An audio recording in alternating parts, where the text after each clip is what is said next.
ऐसा क्या हुआ कि भारत और मालदीव के संबंधों के बीच अचानक से दरार पैदा हो गई और ट्विटर के एक्स हैंडल पर #बायकॉट मालदीव ट्रेंड क्यों कर रहा है और इस विवाद पर भारत सरकार की क्या प्रतिक्रिया आई है। इन सभी सवालों के जवाब जानने के लिए अंत तक आप हमारे वीडियो पर बने रहिए। 2 दिन पहले भारतीय प्रधानमंत्री नरेंद्र मोदी जी लक्षद्वीप दौरे पे गए थे। वहां पर उन्होंने बीच पे घूमते हुए कुछ वीडियो और फोटोज अपने सोशल मीडिया अकाउंट पे पोस्ट किए और मोदी जी ने लोगों से अपील की थी कि आप विदेशों में घूमने जाने की बजाय एक बार लक्षद्वीप आइए और यहाँ का आनंद उठाइए। और देखते ही देखते एक्स पर लक्षद्वीप ट्रेंड करने लगा, जिसके बाद मालदीव के कुछ लोगों को यह बात पसंद नहीं आई।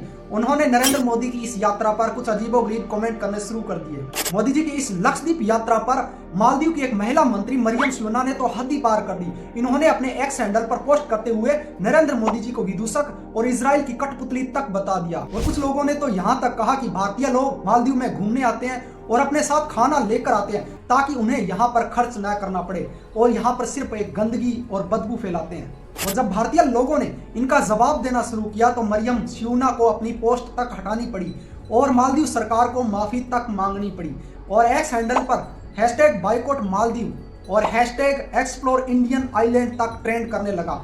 अब इस विवाद में सेलिब्रिटीज कहां पीछे रहने वाले थे। विराट कोहली ने एक्स पर पोस्ट करते हुए लिखा, avoid Maldives and visit her Andaman Nicobar beauty of India. और इसी तरह कार्तिक आर्यन, श्रद्धा कपूर, पूजा हेगड़े जैसे सेलिब्रिटीज ने भी लोगों से मालदीव को अवॉइड कर भारतीय आइलैंड्स पे जाने की अपील की।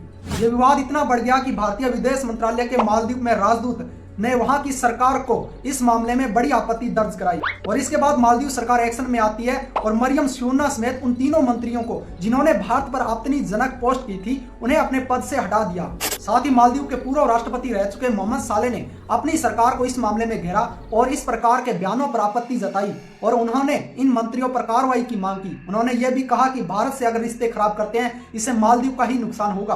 मामला इतना ज्यादा बढ़ गया कि जो लोग मालदीव के अंदर जाने वाले थे उन्होंने सिर्फ एक दिन के अंदर 4000 से ज्यादा टिकट बुकिंग को रद्द कर दिया। आपको बता देते हैं मालदीव की 28% जीडीपी केवल टूरिज्म से चलती है और 60% विदेशी मुद्रा भंडार सिर्फ टूरिज्म सेक्टर से ही आता है।